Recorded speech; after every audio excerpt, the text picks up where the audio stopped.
세상과 교회 차이가 뭘까? 세상에 나가면은 구분이 확실하죠. 왜냐면은 여러 가지 차별이 많잖아요. 제가 차별을 제일 정확하게 빨리 느끼는 데가 어디냐면 비행기 탈 때. 비행기 타면은 1등석, 2등석, 그 다음에 에코노미석이 완전히 구분이 돼요. 들어갈 때부터 벌써 따로 부르거든요. 1등석 손님 오세요. 2등석 손님 오세요. 그리고 마지막으로 들어가게 되는데, 그거는 무슨 차이냐면은 돈 차이예요. 근데 돈 차이는 사실 아니에요. 자기가 낸 만큼 차별을 해주는 거니까. 뭐 우리 여기 카페 와가지고 자기가 주문한 대로 주는 거하고 똑같은 거니까, 이제 내가 하는 거니까 그렇게 차별받았다고 하는 느낌은 사실은 솔직히는 없어요. 왜냐면 내가 낸 만큼 내가 대접받는 거니까. 그런데 세상하고 교회 차이가 뭘까 생각을 해보니까, 세상은 약국 강식이에요. 약한 사람은 먹히고 강한 사람은 먹고. 그리고 세상은 이익 사회잖아요.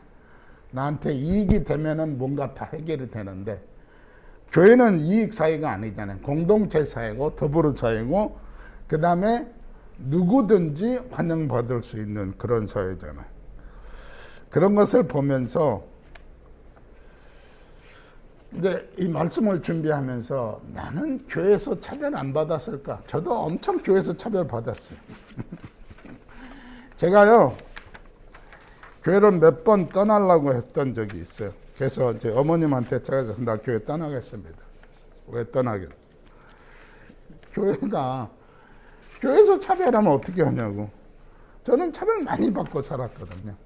차별 많이 받고 살아가지고 어느 세월이 되니까, 아마 고등학생 때부터 이제 차별 받는 거에 대해서 이제 조금 익숙해져 가지고 차별에 대해서 견디는 그 내성이 생겼어요. 그래, 너네들이 나를 차별한다고 내가 차별 받냐? 너네들이 까불면. 어떤 때는요, 이렇게 화가 막 나잖아요. 차별할 때. 콱! 그런 생각이 들잖아요. 확 박아버려. 우리 이제 여기 저기 장로님이랑 권사님 삼남매가 앉아 계신데, 삼남매끼리도 서로 차별하잖아요. 막 그죠? 막내는 맨날 언니하고 오빠들은 나만 차별했다고 생각할 수도 있고, 제일 위에 오빠 입장에서는 쬐끄만 것들이 말도 안 들어. 나이도 어른 것들이 말도 안 들어. 그런 것까지도 우리는 차별이라고 생각해요. 근데 오늘 성경에 보니까 야고보서가 교회 안에 어떻게 세상하고 똑같냐? 교회가 세상하고 똑같으면 안 되는 거 아니냐? 그거를 지적하고 있는 거예요. 교회 왔는데 교회 와서도 차별받고, 그럼 뭐하러 교회 다녀? 그렇잖아요. 교회 와서 차별받으려고 내가 내 시간 드리고 내가 내 헌금하고, 그렇죠? 물론 하나님한테 한 거지만은 교회 왔을 적에 차별받는다고 생각하면 에이, 교회 옮겨버려. 그렇게 되는 거예요. 그런데 성경의 결론에서는 항상 결론은 멋있게 나가요. 성경이 참, 이 성경을 쓰신 분들이 잘 썼어요. 오늘 본문을 일단 먼저 좀 살펴볼게요.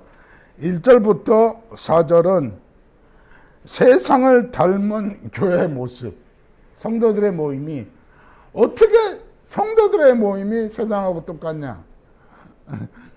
그 다음에 5절에서 7절, 가난한 사람들에게 하나님의 나라가 상속된다. 세상에서는 상속은 있는 사람이 받는 건데, 교회에서는, 하나님의 나라에서는 가난한 사람이 하나님의 나라를 상속받는다. 그 다음에 8절에서 12절까지는 자유함을 누리는 율법. 그리고 이제 마지막 절이 13절이 긍휼의 능력입니다. 심판을 이기는 긍휼. 긍휼의 능력이 뭐냐? 심판까지 이긴다. 자, 그렇게 되어 있습니다. 저를 보세요. 성경에서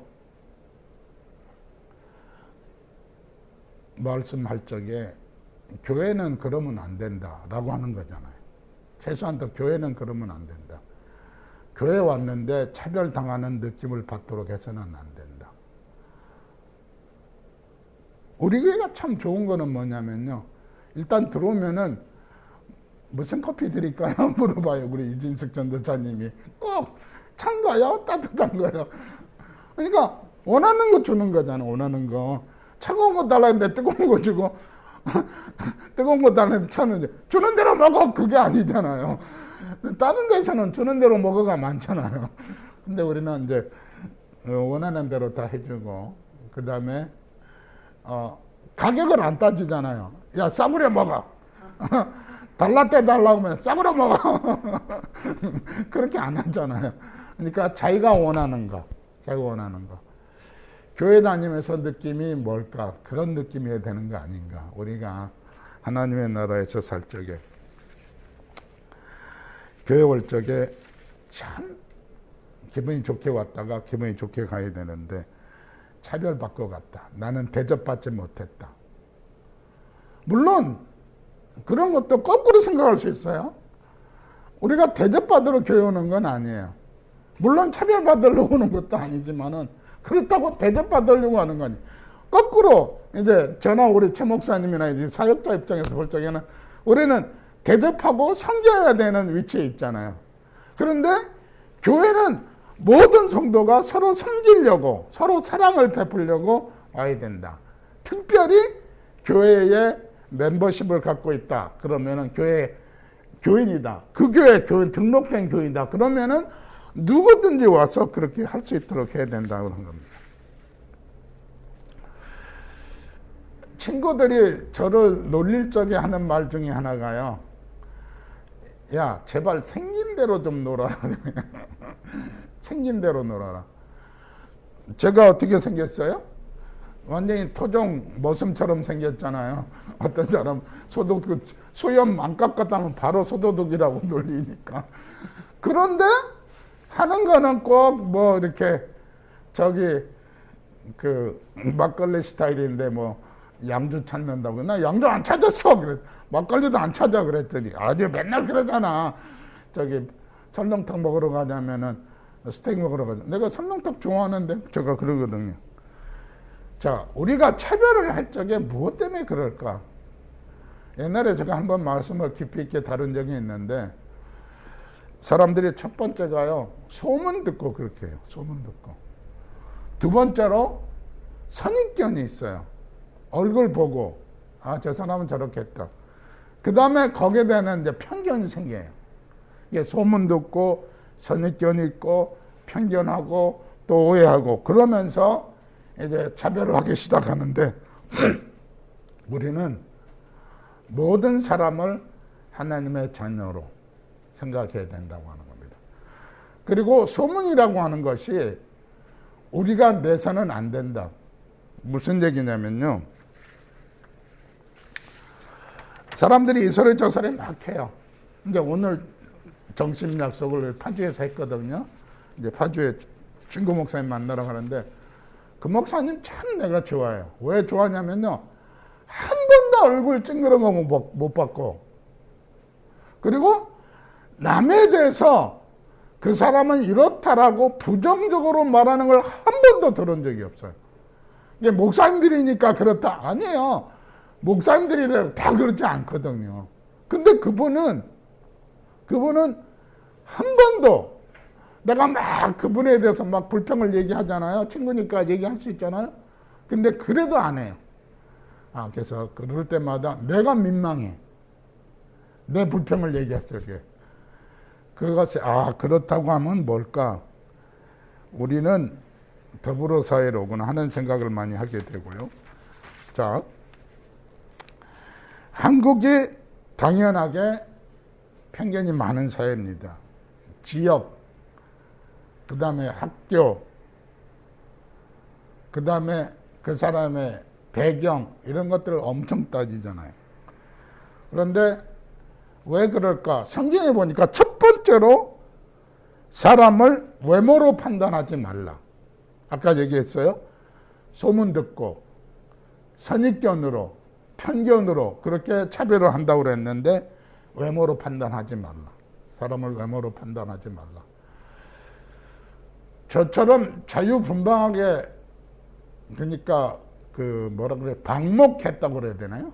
방목한 것처럼 살아온 사람이 참 드물 거예요. 예, 저는 좀 거칠잖아요. 거기다가 언어까지 거칠잖아요. 제가 그거 알거든요. 근데 고치려고 제가 노력하지는 않아요, 사실은. 왜? 그냥 생긴 대로 살자. 생긴 대로 살자. 고치려고 하면 너무 불편해요. 제가 그렇게 너무 꼭 위선을 하는 것 같아가지고요. 거짓말 하는 것 같아가지고 제가 그것이래요. 그러나 링컨 대통령이 이런 말을 했어요. 나이 40이 되면 자기 얼굴에 자기가 책임을 져야 된다. 그러나 얼굴에 온화한 얼굴, 긍휼한 얼굴. 이제 성경 말씀 마지막 구절이 긍휼은 심판을 이기게 만드는 힘이 있다라고 그랬죠. 두 번째로는 판단할 적에 외모 가지고 판단하고, 두 번째 가난한 사람을 업신여기지 말라. 그게 두 번째예요. 5절에서 7절에 아첨하면서 사는 사람이 있어요. 제가 누차 얘기했죠. 부자가 교만해지지 않는 것과 가난한 사람이 비굴해지지 않는 것, 그게 양쪽이 다 힘든 것이다. 그러나 그럼에도 불구하고 그러기 때문에 우리는 부자는 부자인 척 하지 말고, 외모로 판단하지 말고, 가난한 사람 업신여기지 말고. 그 다음에 8절에 13절에 예수님의 말씀으로 돌아갔어요. 내 이웃 사랑을 내 몸과 같이 하라. 그렇게 행하면은 그것이 이기는 것이다 라고 성경 말씀이 써 있잖아요.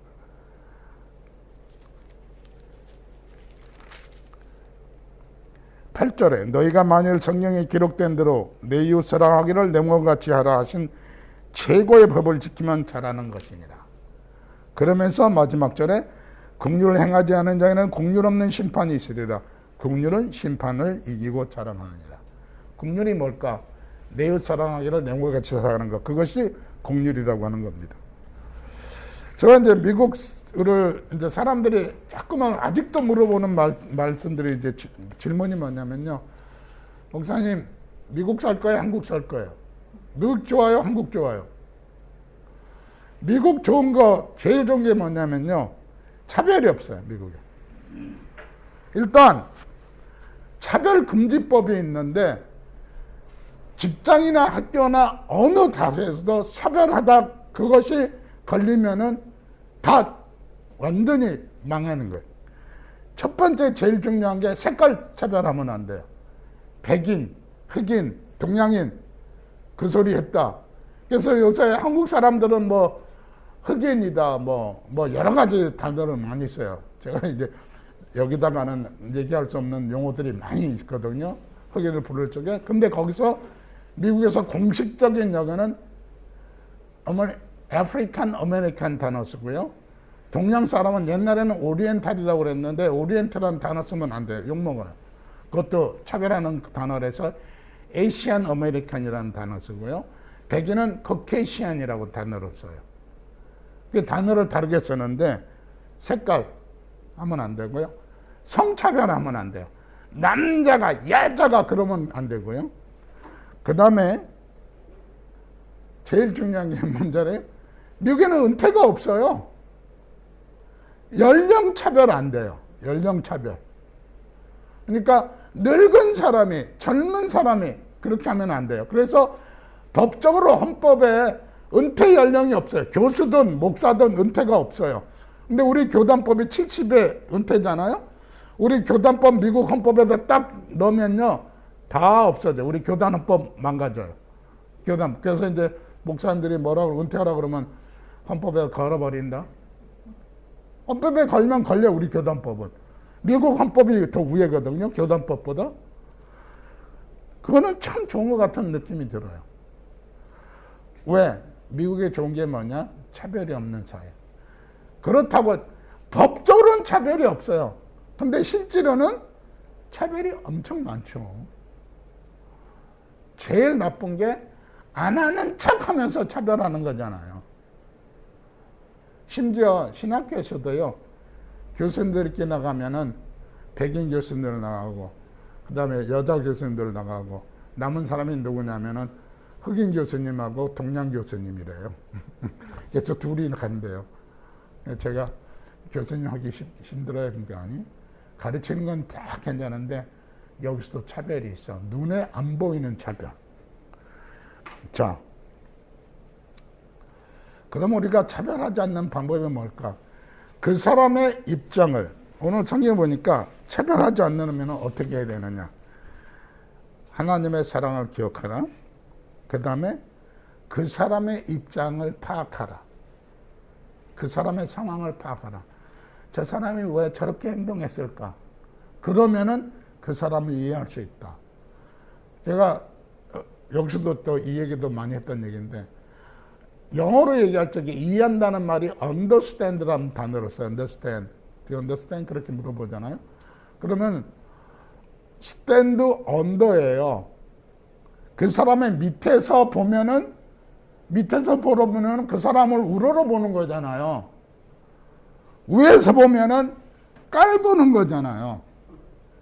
깔보지 말고 우러러 보라는 거예요. 그 영어의 understand라는 말은 이해한다라는 말보다는 우러러 본다라고 표현하는 게 더 좋을 거예요. 우러러 보면은 그 사람의 장점을 보이는 거예요. 그래서 그 사람을 위해서 말할 적에 그 사람은 다 좋은데 이게 나빠가 아니라 그 사람은 이거 참 좋아. 누구나 잘하는 게 있잖아요. 그 사람 이거 참 좋아. 제가 다 좋은 거 아니잖아요. 저 좋은 면이 있고 나쁜 면이 있잖아요. 약한 면이 있고 강한 면이 있잖아요. 강한 쪽, 잘하는 쪽을 지켜 세워주고 붙들어 주면은 서로 함께하는 공동체가 될 수 있다라고 하는 겁니다. 자, 이제 말씀 정리할게요. 제가 오늘 결론을 뭘로 잡았냐면 시편 1편이에요. 복 있는 사람은 악인의 길을 쫓지 아니하고 죄인의 길에 서지 아니하고 오만한 자에 앉지 아니하고. 목사님들이요, 제가 들은 목사님들 중에 이 말은 참 제가 감동을 받고 실천하려고 하는데, 목사님들이 다 내려놓아야 돼요. 근데 목사님들이 다 내려놓으면서 못 내려놓는 게, 마지막까지 못 내려놓는 게 있어요. 뭔지 알아요? 자존심이에요. 어떤 목사님이 그러더라고요, 저한테. 자존심까지 내려놓을 적에 그때 목사가 되는 거다. 그때 목사가 되는 거다. 근데 그렇게 저한테 말했던 그분이 바로 시편 1편에서 악인의 꾀를 쫓지 않아요. 죄인의 길에 서지 않아요. 그런데 오만한 자의 자리에 앉더라고요. 저한테 그렇게 조언했던 분이. 아, 그래서 모든 인간이 약한 면이 있는 거로구나. 굉장히 좋아했는데, 오만한 자리에 앉으면요, 그러면 이제 그다음부터 이제 망가지는 거잖아요. 다른 사람을 판단하게 되고. 오만한 자리란 말은 무슨 뜻이에요? 다른 사람을 판단한다는 뜻이잖아요. 다른 사람을 판단하지 말고 우러러보고 존중하면서 믿음으로 금년 한 해를 기쁘고 승리하는 한 해가 되시기를 주님으로 축원합니다.